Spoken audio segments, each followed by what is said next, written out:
With the first week of free agency essentially in the books, I think tomorrow and then Monday, um, I'm going to talk about some of the still best available free agents out there. I got a nice list here, not many DTs or linebackers, and we're going to talk about who the Dolphins should target, but honestly, do you think they will? And real quick, before we jump into the intro, I have to shout out my man, Michael Hikus. Happy birthday, bud. Happy birthday to you.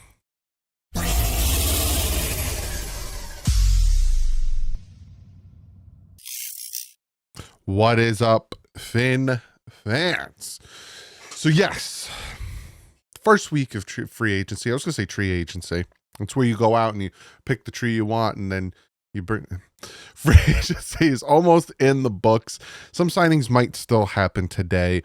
The Miami Dolphins, let's real quickly. Now, here's the thing. I don't know. You're going to see. I'm going to show you. Let me show you the confusion that I deal with when I try to get you guys this information, because I know a lot of you guys are like, where are we at cap space wise, Doug? Where are we at cap space wise? And that's where the problem lies, right? Here's over the cap. No, sorry, this is Spot Track. They have the Miami Dolphins sitting at $13.8 million. But when you go in there and you look at it and you look, the free agents, they haven't like added their number in, right? Even, the future guys that we brought in.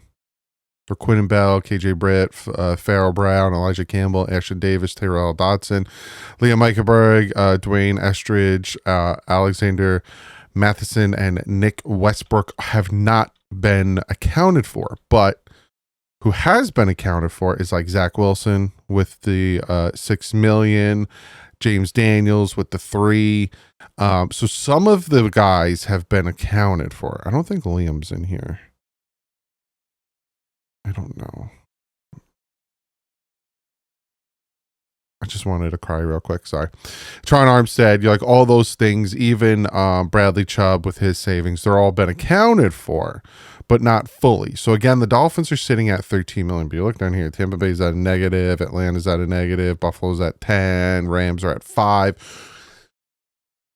I don't know. And then you go over here to over the cap, and they have the Miami Dolphins sitting here at 15 million. And then when you click on theirs, I'm assuming, they don't have the cap hit for same Quinn blah, blah, blah, blah, blah, blah, blah. So the Dolphins, you know what? I don't even think I could do the math. Let me see if I could do the math. No, I can't do the math. I tried to, but I can't do the math. That's why there's an edit there, because I don't know what the contracts look like and how much is a signing bonus and how much is affecting the cap. I don't know. So as of right now, the Dolphins are sitting at probably roughly around 15.6 million, but then over here they have them at 13. But then again, they could very easily get more cap space by taking Steelers' contract, which was $12.4 million, and give him an extension, not restructure, give him an extension, and probably reduce that by like 5 million, maybe 6 million. Then you can come over here, come on down. Jordan Brooks, he's making 11 million. Give him an extension. Again, not a restructure, but an extension. And you could probably knock his cap space down. And then Austin Jackson, same thing, but there you'd probably do a restructure. You could turn his base salary into a signing bonus. So you could save 10 million here. And then Aaron Brewer, you got 8 million, give him an extension, you can lower his. So the Dolphins can very easily get cap space back. So cap space isn't an issue, and a lot of the names I have on my list aren't going to cost you a lot of money, except for one or two might cost you a pretty penny, but to me they're important and you should go out and do that. Okay, so now that we got the whole cap situation run down, razzmatazz, let's kind of look at needs, best available and all that jazz. Tomorrow or Monday, I think Monday, when we do, you know what, screw it. I'm going to do it now. I was going to do it Monday, but let's do it now. Let's look at kind of what the roster looks like with the additions we have. So this is the offense.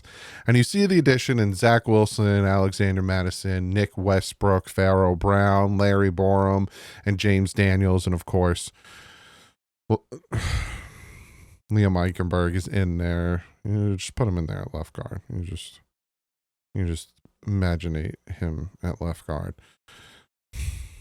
So you look at the offense, and there's not much missing there. Another running back, and obviously for depth. Wide receiver is pretty good. Tight end, you're pretty good, even though, you know, Tanner Conner, Hayden Rucci, and Pharaoh Brown, and, you know, probably are going to be competition.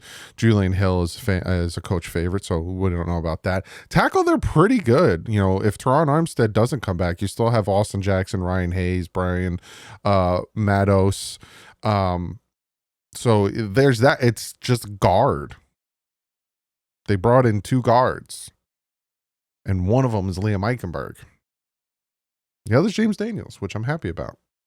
But the other's Liam Eichenberg. So they need guards. Desperately need guards. Desperately. So that is your offense with the new additions. Oh, hi, how are you? This is your defense. And are you picking up what I'm putting down? Are you seeing a problem here?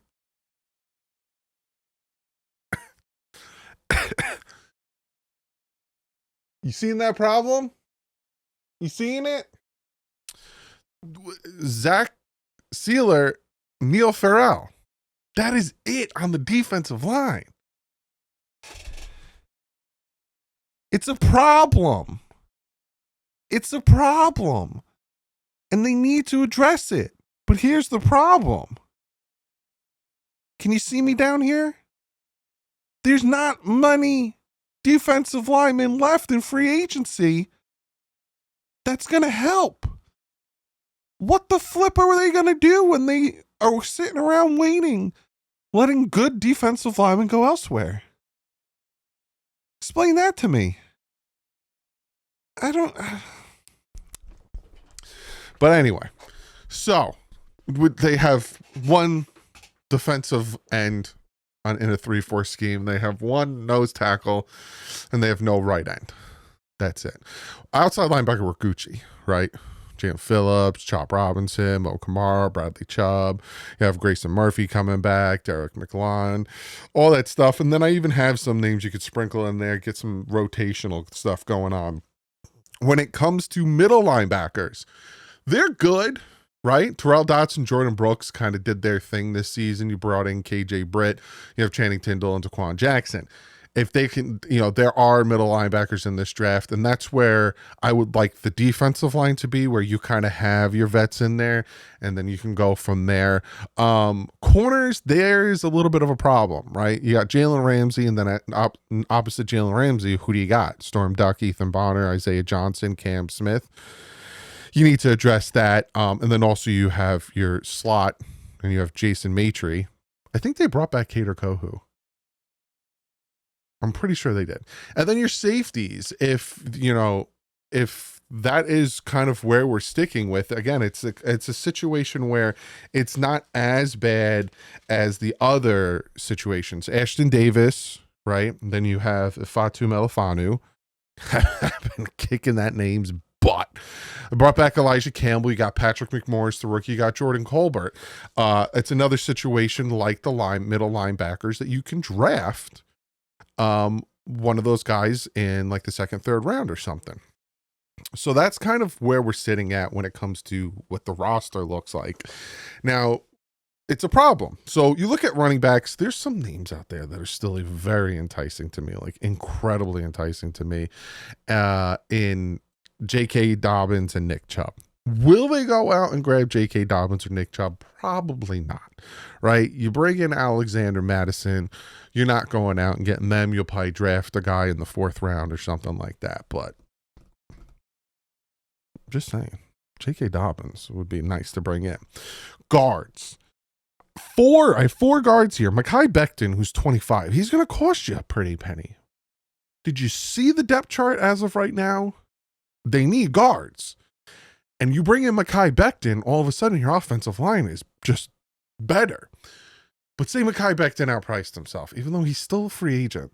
So maybe a lot of people are kind of like, is it a one-year wonder type situation with the Philadelphia Eagles? You have Brandon Scherf, who's 33, but he also played, let me knock on some wood, 3 straight 17-game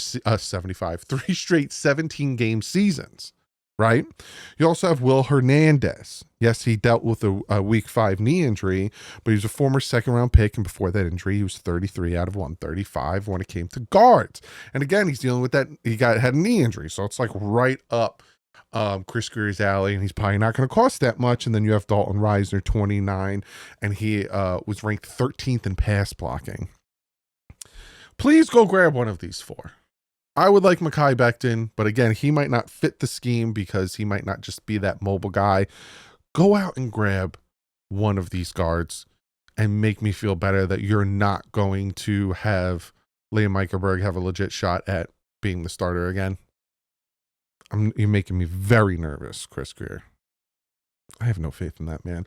Then you have edge rushers. I showed you the edge rushers. I showed you, we're pretty good at outside linebacker, but I would add in a vet or a guy who has potential, but we don't need to rely on him. That's essentially what I'm thinking. Azeez Ojulari, young guy, kind of down and out, but has shown flashes of being really good. And then you have Zadarius Smith. Again, another aged vet, but still has something to it. He can be a rotational guy, not a 4-down guy, 3-down guy. And Matt Judon. And I bring up Matt Judon's name a lot. And that is because the Dolphins supposedly tried to trade for him last offseason or last trade deadline. And why not go out and get him now? Again, rotational guy. He doesn't have to be a 3-down guy. You kind of use him like Calais Campbell. But the difference is we have 3 pass rushers to add with him that everyone can stay fresh. So that's my thought process in edge. Defensive tackle, I showed you what we have, and there's like nothing out there. John Jerry, he's like a legit NT you could throw in there, and then you kind of need a defensive end 3-4. There's nothing. I'm being 100% honest with you. You tell me, comment below, because I don't see anything. Let me know your favorite, defensive linemen that are still out there for a 3-4 scheme. I don't see anything. Like Emmanuel Ogba's still out there, but I don't know. Or maybe you could take Matt Judon or Zadarius Smith and put him in those positions. Linebacker, the only guy I really can see is Isaiah Simmons. He's young. He's 26. Ton of potential. And I think Anthony Weaver can use that speed and everything. But again, it's not a crazy need like I showed you. Jahad Campbell is my guy. Go grab him, and I think your linebacking core is ridiculous. Corner. I like Mike Hilton. I know he's up there in age, and I know he's dealing with an injury. But I like him. Asante Samuel Jr., he's only 25. Dealt with a shoulder injury, but he's a good tackler, great closing speed. That's the guy I want. That's the guy he's my new banging the table for. Who was it before? There was another guy I was banging. Daniel James, whatever his name is. He was my, original bang of the table for, as well as Levi, the defensive tackle. My new one is Asante Samuel Jr. Go out and get him. He's young, 25 years old. Go out, get him, pair him with Jalen Ramsey. Fantastic. Or you can go Rasul Douglas. He had it down 2024, but if you look at his play before that, obviously he was traded to Green Bay. He still, has something left in there. Safety wise, I showed you they're okay at safety. Again, it's like the middle linebacker where they can still draft a guy, and that core would be a little bit better.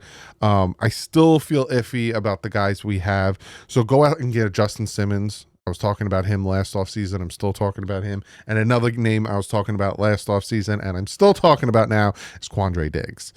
Go get both of them if you want. I don't think they'll be that expensive, but there's still people out there. I named, besides running back, because running back is more like please. 1, 2, 3, 4, 5, 6, 7, 8, 9, 10, 11, 12, 13, 14. I named 14 guys in areas of needs. So, Chris Greer, go out there, do your thing. Go grab some of these guys so I don't feel so queasy going into the season. Top of my, please go get Mekhi Becton. Go get Azeez Ojulari. Go get Asante Samuel Jr. And go get Justin Simmons or Quandre Diggs. If he grabs four of the guys, Mekhi Becton, Azeez Ojulari, Asante Samuel Jr., and either Justin Simmons or Quandre Diggs, I'm fine. You obviously in the first round need to take a defensive lineman because you don't have any, and then you have that opportunity to trade down and take them. And we'll talk about that starting next week, 24th, not the 17th, about the draft, because that's why I do it around the 24th, to give time to see how this roster will fill out going into the draft. Because right now, the defense looks rough. Comment below. Please comment below if the defensive linemen you like, 3-4 scheme defensive linemen you like that are still out there. Because I don't see any that I really like, so I'm really interested to see other people's opinions. So comment below, and I will see you guys not tomorrow unless news breaks, or later today if somebody gets signed. But I'll definitely see you Monday grading the first week of free agency. But like usual, stay classy. FN's out.